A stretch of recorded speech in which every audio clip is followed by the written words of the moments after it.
여러분 안녕하십니까? 우리가 은행에서 발생할 수 있는 그 LC에 뭐 사고라 할까 또 그 결제 이후에 론이나 모니타이즈 이후에 일어날 수 있는 그 경우의 수를 한번 생각해 보겠습니다. 주로 이제 이 LC로 인한 금융사고가 나는 것은 한 두 가지 경우가 있어요.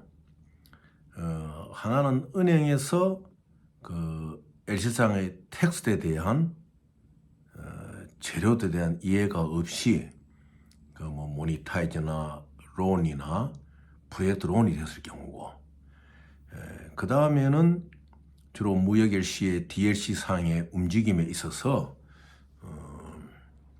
그 프리어드바이스에 해당되는 MT705나 이런 경우에 텍스트의 문제점, 이제 이런 것이 있는데, 먼저 스탠바이 레터 오브 크레딧 SBLC에서 은행에서 일어날 수 있는 어떤 사고, 뭐 은행의 사고란 것은 결국 결제의 내용이죠. 그러니까 expiry date, 만기가 도달했을 때 은행에서 콜을 할 수 있어야 되거든요. 뭐 예를 들어서 뭐 올 6월이 만기다. 그러면은 이게 이제 purchase 매입한 SBLC, 그다음에 리징 SB가 틀리거든요.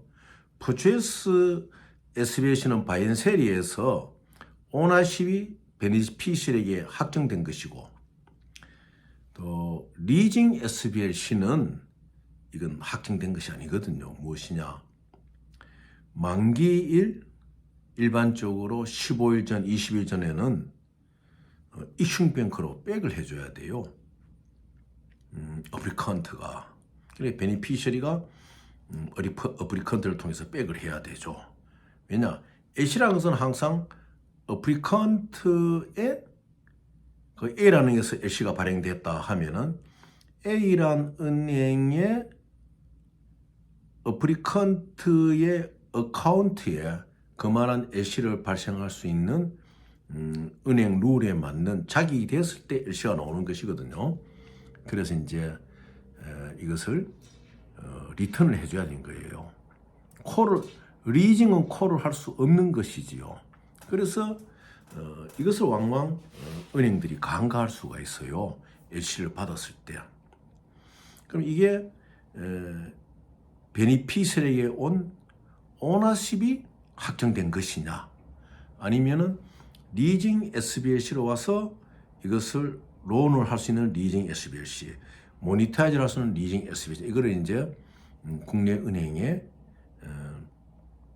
담당자들이 이제 구분할 줄 알아야 돼요. 그 다음에 또 SBLC에서 이제 은행이 사고가 날 수 있는 게 하나 뭐가 있는가 하면은, 이 국제적인 은행 관계의 흐름을 잘 알지 못하면은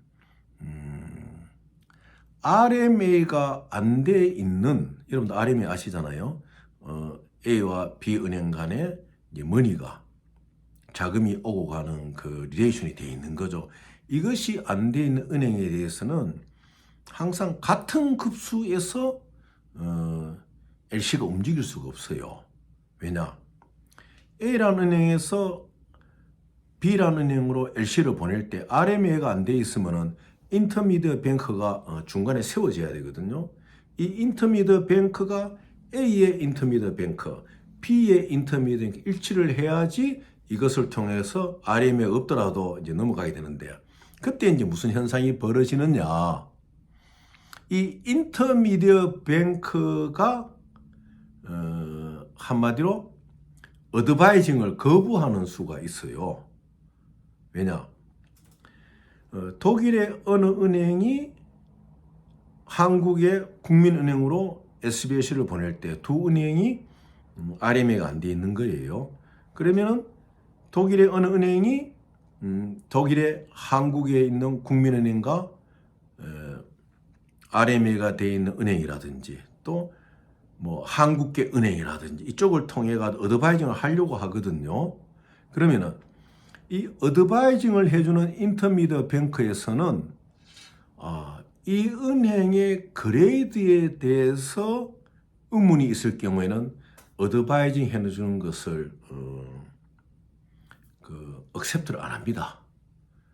그래서 그걸 그냥 홀드만 하고 여기에 인도스를 하거나 리턴을 하겠다 그러죠. 그러면 결과적으로 피해를 보는 건 누구냐? 한국국민은행에서 기다리고 있는 베니피시가 피해를 보죠. 왜냐하면 어드바이징 뱅크에 계속 거기에서 이제 홀딩돼 있으니까. 그래서 항상 이 RMA가 정확히 돼 있다든지 아니면은 이 SBLC가 인터미디어 뱅크를 통과할 때 밸류어블 SBLC로 인정을 받을 수 있느냐 없냐 그것을 항상 여러분들이 그 발행 시점부터 그 이야기를 해야 됩니다. 그러니까 우리가 받는 은행에서 그 여러분들이 이슈를 받고 올 SBLC에 텍스트를 갖고 있잖아요. 그럼 그걸 상담을 해야 돼요. 그걸 상담을 하지 않을 경우에는 이 LC가 어드바이징 뱅크에서 수도비 되가 리턴 되거나 홀딩 되거나 이제 그런 경우가 생길 수가 있는 것이죠. 그리고 일반적으로 이제 전 세계에는 뭐 SBLC나 DLC를 합법적으로 이슈해주는 컴퍼니들 있잖아요. 뭐 4.5%, 뭐 어떤 그레이드 좋은 거는 6.5% 이렇게 해가지고 이제 SBLC를 정상적으로 발행을 합니다. 그러면은 자기가 그 뭐 SBLC를 발행한다든지 DLC를 발행한다든지 이럴 때 자기의 자산 능력이나 나의 은행으로부터 크레딧이 모자랄 경우에는 그러한 이슈를 해주는 파이낸싱 컴퍼니에 의뢰를 할 수가 있는 거죠. 근데 실제로 4.5%를 준다고 해도 여러분 잘 생각해 보십시오. 왜냐? 여러분들이 어차피 이 파이낸싱을 여러분들이 이제 이슈할 수 있는 캐피탈의 능력이 안 될 때에는 이 이슈를 도와줄 수 있는 파이낸싱 컴퍼니가 들어올 경우에는 거기에 뭐 주는 수수료라든지 여러 가지 또 그 이익 분배라든지 이런 걸 생각한다면 차라리 전문적인 이슈할 수 있는 그러한 인베스트 컴퍼니에 맡겨서 하는 것이 이제 계산을 해봐야 돼요. 내가 한 4.5%를 주고 이걸 이슈하느냐, 아니면은 내 주변에 이 파이낸싱을 도와줘가 이슈할 수 있는 컴퍼니가 있다. 그러면 내가 여기에서 나오는 이익을 가지고 얼마를 나누어 준다. 이제 이런 것을 여러분들이 이제 계산을 해보셔야 되죠. 그리고 이제 요거는 이제 또 특별한 경우인데 4.5%라도 1%에도 SBLC를 발행할 수 있다. 왜 그러냐? 이 SBLC를 어시스트 해주는 컴퍼니가 그러면은 우리가 3.5% 부분에 대해서 우리가 맡아가지고 할 것이다. 그래가지고 여기 이제 이슈를 원하는 어플리컨트 컴퍼니한테 1%를 받는 거죠. 받고 3.5%는 그 컴퍼니가 가진 크레딧이나 이런 걸 활용해가 이제 발행을 해준다. 그런데 오늘날 이제 그 LC 사고가 나는 중요한 것은 뭐냐? SBLC 같은 경우에는 전 세계에 다니는 유통 SBLC가 있어요. 그것은 무엇이냐? 스위프트로는 움직이되 다 받지요. 은행들이 받지만은 은행들이 이미 알고 있는 그 유통 SBLC에 대해서 은행들이 알고 있거든요. 이 LCB는 그냥 하나의 SBLC가 오고 가는 흔적을 남기는 것이다. 이렇게 이거는 이제 크레딧으로는 잡히지만은 그러니까 뭐 2천만 불, 뭐 1,000만 불 이런 것이 왔다. 그래서 은행에서는 모니타이즈나 론은 못 해주더라도 크레딧으로는 잡을 수 있는 그런 유통 LC가 있는 거예요. 심지어는 아주 그 악성 유통 같은 경우에는 크레딧도 잡아주질 않아요. 그냥 어카운트에 와 있다가 날짜가 되면은 소멸이든지 이제 돌아가게 되는 거죠. 그래서 여러분들이 그것을 잘 아시고 SBLC를 하는 것은 리징이냐 퍼추에이션에 따라 가지고 그것을 다루는 방법이 틀린다. 퍼추에이션은 내 앞으로 오너십이 되어 있으니까 만기가 되었더라도 또 익스텐션을 할 수 있고 계속 자금을 쓰는 데 있어서 큰 문제가 없지만 리징 같은 경우는 또 익스텐션을 하기 위해서 또 비용도 들지 않습니까? 물론 리징 피가 이제 줄어는 들죠. 왜냐? 어드미니스트레이션 피가 이제 그만큼 줄어들었으니까. 그렇지만은 이제 그런 것을 잘 이제 견뎌봐야 된다.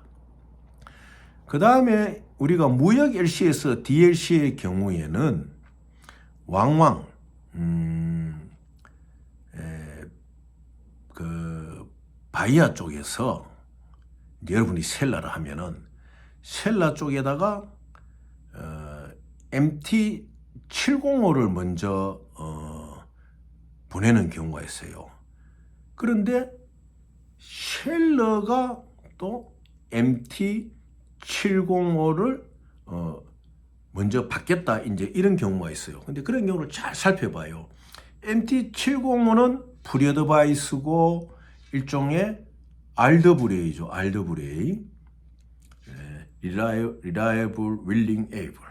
우리가 이제 다음에 가는 뭐 MT760이든 MT79거든 또 DLC MT700이든 발행할 수 있다는 약속의 통지인데 그 MT705에 바이아가 이제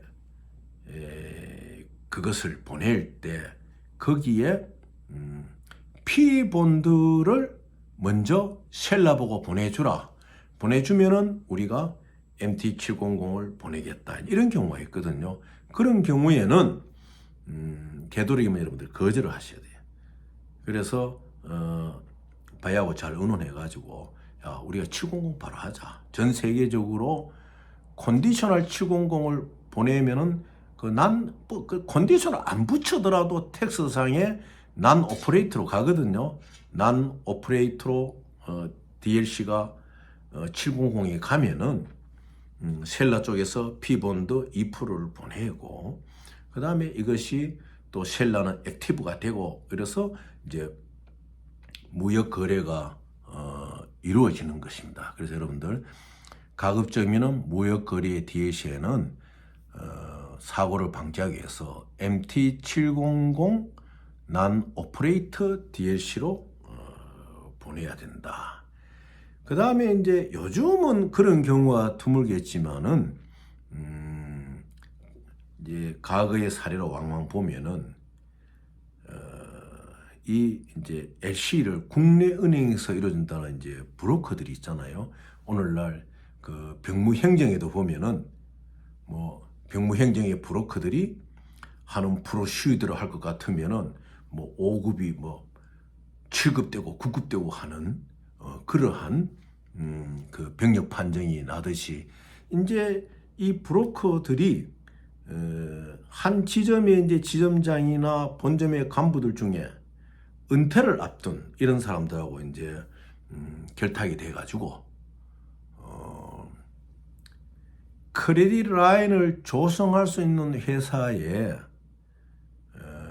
어떠한 이제 편법으로 크레딧 라인을 이제 부여하는 거예요. 이제 그럴 때는 왕왕 무슨 사고가 생기느냐?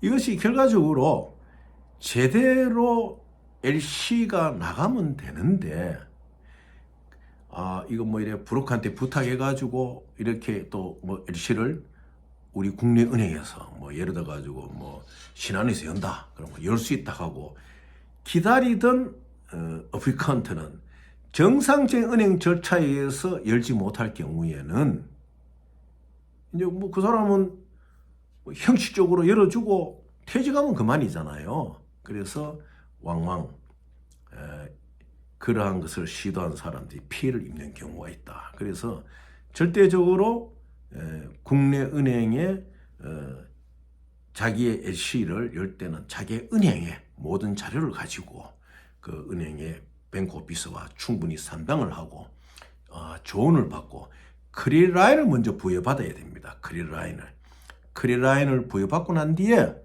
그 다음에 이제 얼마 정도의 크레딧을 부여받게 되면은 거기에 이제 모자라게 되면은 또 뭐 어떠한 회사가 갖고 있는 뭐 자산이나 뭐 이런 거 갖고 그거를 넣어 가지고 한다든지 아니면 또 은행에 조언을 받으면 됩니다. 받으면은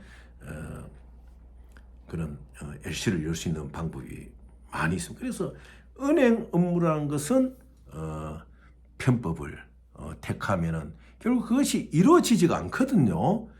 이루어지지 않음으로 인해서 피해를 보는 경우가 있으니 여러분들이 주의를 하셔야 된다. 그래서 오늘 세 가지를 이제 말씀드린 거예요. SBS의 경우에는 리징이냐 퍼체이스냐 여기에 따라 가지고 대처를 제대로 할 줄 알아야 된다. 그래서 은행 안에서 내가 리징 갖고 모니타이즈를 했을 경우에는 뭐 최소한 15일이나 20일 전에 리턴을 해줘야 되니까 리턴이 제대로 되든지 아니면 빨리 이슝 뱅크에 어플리컨트하고 의논해가지고 익스텐션을 시키든지 그래야 은행 안에서 사고가 나지 않는다. 그 다음에 DLC 같은 경우에는 MT705나 이런 걸 택하지 말고 MT700의 컨디셔널 DLC로서 빠르잖아요. 705 나가든지 RW 나가고 나면 어차피 뱅킹 3일 안에 MT700이 따라가야 되는데 그래서 그런 과정보다는 잘 의논해가지고 MT700의 다이렉트 컨디셔널 피본드를 걸어가 난 오퍼테를 보내는 거예요. 피본드를 받으면 오퍼레이팅 되도록 한다. 요즘은 뭐 그런 예가 잘 없겠지만은 과거의 왕만 보면 이제 은행 브로커들이 뭐 퇴직을 어떤 지점장이라든지 어떤 간부들하고 개인적 인연으로 이렇게 결탁이 내가 열어준다 하는데 결과적으로 이건 시간을 낭비하는 은행 사고가 될 수 있다. 이런 것을 여러분들이 꼭 감안하셔가지고 항상 정상적으로 LC를 열고 정상적으로 무역 LC에 대해서 이 순서를 밟는 그런 것을 잘 인지하고 계셔야 됩니다. 감사합니다, 여러분.